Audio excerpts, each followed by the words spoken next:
اعوذ باللہ من الشیطان الرجیم بسم اللہ الرحمن الرحیم۔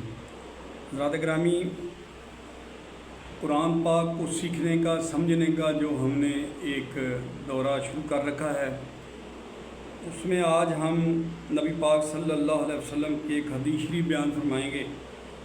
فرماتے ہیں وقال رسول اللہ یا رب ان قوم اتخذوا ھذا القرآن مہجورا، اے میرے پروردگار یہ ہے میری قوم جس نے قرآن پڑھنا ترک کر دیا تھا۔ حضرات گرامی، مجھے یقین ہے کہ دین اسلام کسی سیاسی رستے سے نہیں آئے گا۔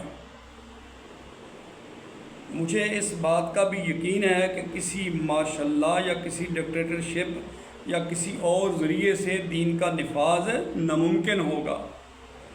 دین سے حکومت آیا کرتی ہے، حکومت کے ذریعے دین کبھی نافذ ہوتے ہوئے نہیں دیکھا گیا،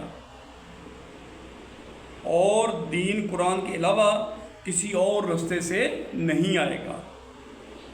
ہم صرف اور صرف قرآن ہی کے ذریعے مسلمان بنیں گے، اور اللہ سے جو قرب کا ذریعہ قرآن ہے کوئی اور نہیں ہے۔ حضرات گرامی، اب یہ بہت ہی چھوٹی سی نبی پاک صلی اللہ علیہ وسلم کی حدیث ہے، اور اس سے بہت بڑا مطلب نکلتا ہے۔ نبی پاک صلی اللہ علیہ وسلم نے اللہ سے فرمایا ہے کہ یا اللہ یہ ہے میری قوم جس نے قرآن پڑھنا ترک کر دیا۔ حضرات گرامی، ہم نے اب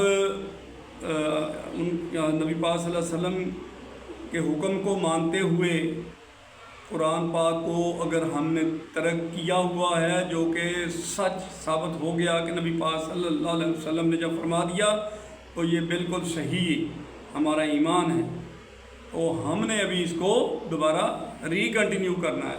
اپنے اپنے لیول پہ ہم نے قرآن پاک کو ایک طرف سے شروع کرنا ہے اور آخر تک لے کے جانا ہے، سمجھ کے پڑھنا ہے۔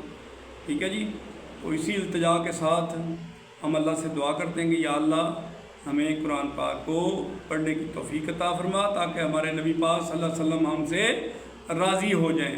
اللہ راضی ہو جائے گا، نبی پاک صلی اللہ علیہ وسلم راضی ہو جائیں گے، تو ہمارا نجات کا ذریعہ بن جائے گا۔ اس کے ساتھ ہی ہم اجازت چاہتے ہیں۔ اللہ حافظ۔